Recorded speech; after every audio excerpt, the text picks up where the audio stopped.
Ganda. Ay, what's up guys? Kumusta kayo? Welcome sa ating sana namang panibagong travel vlog sa Tevat. So ako nga pala si Sen Yui, yung mga kasama niyo po sa adventures natin dito sa Mondstadt. So yun, bago po ang lahat, huwag niyo po kalimutang i-share po ang ating video ngayon at i-like ang aming Facebook page, facebook.com/fpsmedia.ph. Di ako pwede gumalaw-galaw dyan dahil baka mahulog ako, nakatagpong ako sa may ano. Tapos meron din tayong YouTube channel, youtube.com/fpsmediaph.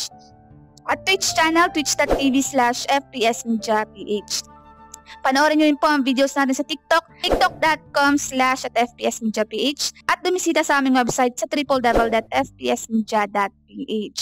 Yun, so ngayon guys, nandito tayo sa church ni Barbara. Makikita natin si Barbara. So ngayon, tara, ano tayo? Baba na tayo. Wala akong glider eh, di ako makakano. Tatalon tayo pababa. So, good luck. Tara, let's!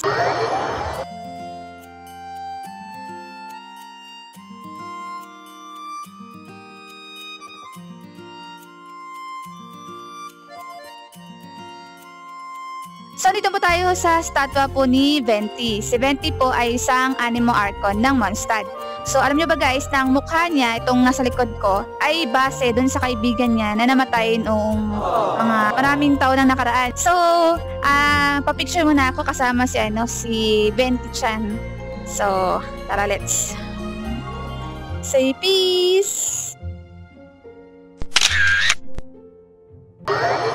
So, nandito po tayo, kasama po natin si Sister Grace. Siya po siyang madre po ng Church of Pavonius. So, sa mga ano po, TV lang po guys, siya po yung mother figure ng mga NPC na na-meet na natin, tulad ni Glory.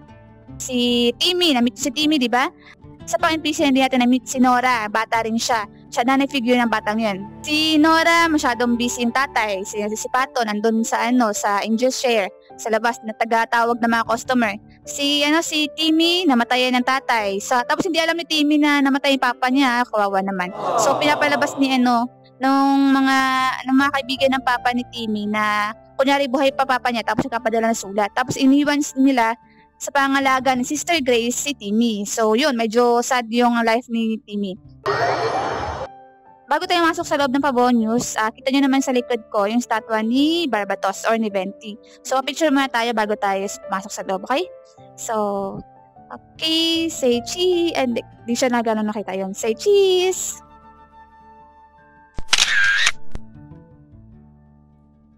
Yun, okay. So, tara, pasok ka tayo.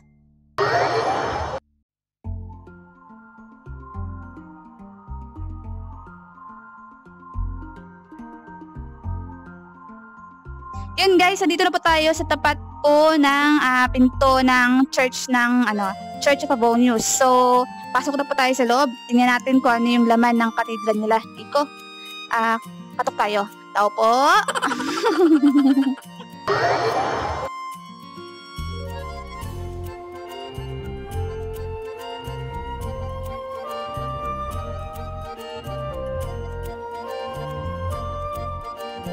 Okay guys, so nasa loob na po tayo ng Pavonius Cathedral. So, ito po ay pinapatakbo po ng Church of Pavonius. So, kita niyo po, wala masyadong tao pa dito.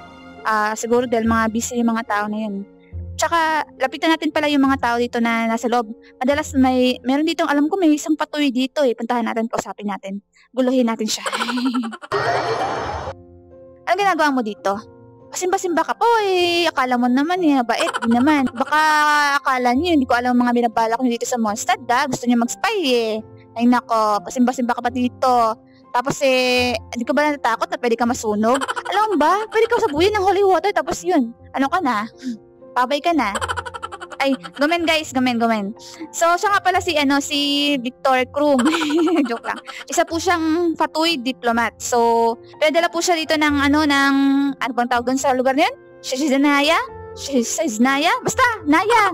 Pinadala siya dito para mag-spy sa Mondstadt. So, hinahanap daw niya si Barbatos, sabi niya kanina. Bakit daw wala ang Barbatos dito? Di ba sikat si Barbatos? Si Barbatos si Venti, yung icon god na nakita natin sa labas. Balak niya alamin kung sino si Barbatos, etc.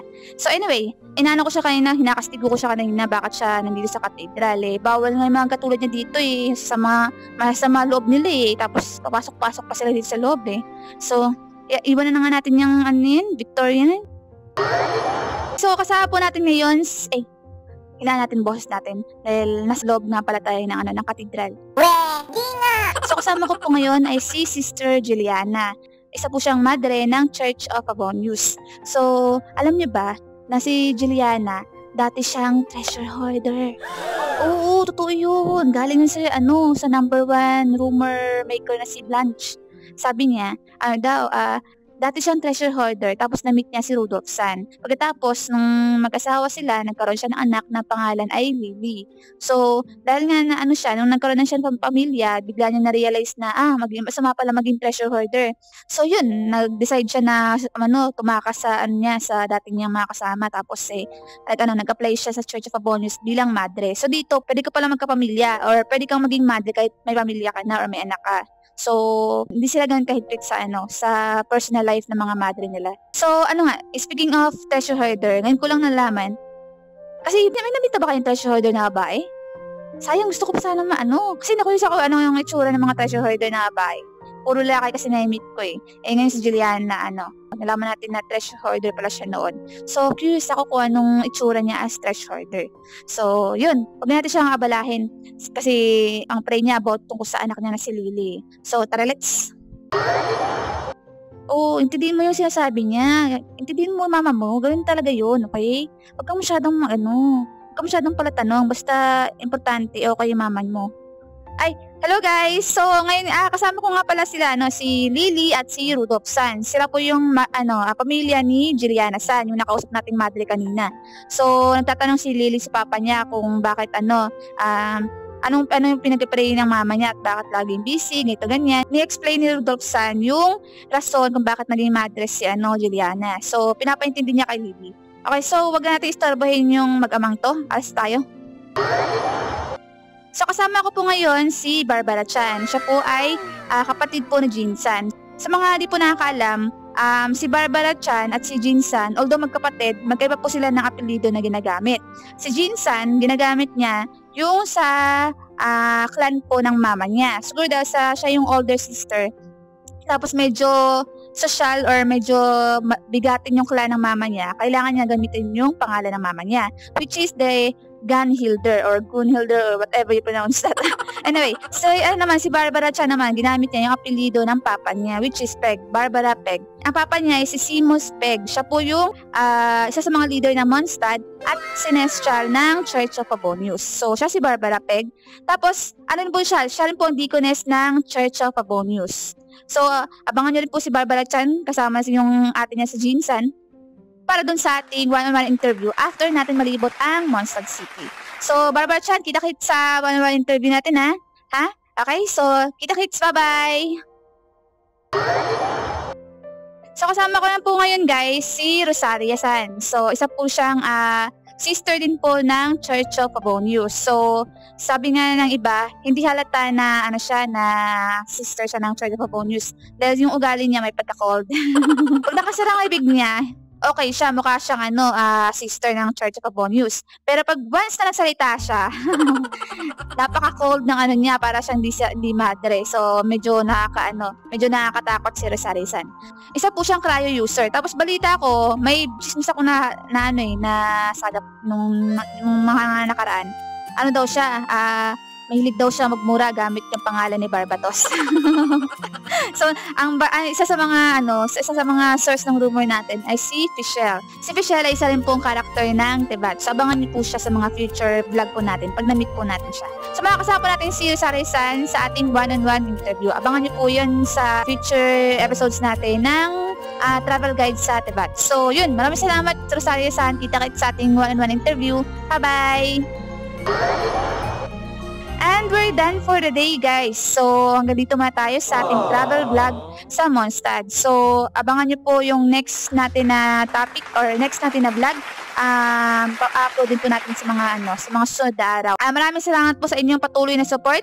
Thank you din sa mga viewers natin. At huwag niyo po kalimutang i-share po ang ating video ngayon at ilike ang aming Facebook page, facebook.com/fpsmedia.ph. Meron po tayong YouTube channel, youtube.com/fpsmediaph, at Twitch channel, twitch.tv/fpsmediaph. Panoorin nyo rin po ang videos namin sa TikTok, sa tiktok.com/fpsmediaph, at bumisita sa aming website sa www.fpsmedia.ph. Yun, so maraming salamat guys. So natapos na po natin yung Mondstadt City. So pupuntahan na po natin yung iba't ibang village at lugar dito sa Mondstadt. So, andun yung Dawn Winery, yung mansion yun ni Diloxama, at saka yung Dragon Spine pala guys. So, isa rin kasama rin yun sa Mondstadt eh. So, ibisitahin din natin ang lugar na yun. Although, kailangan natin maghanda dahil naka-sleeveless ako eh. Malamig doon. So, maraming salamat guys. Kita-kits. Bye! Thank you sa panonood.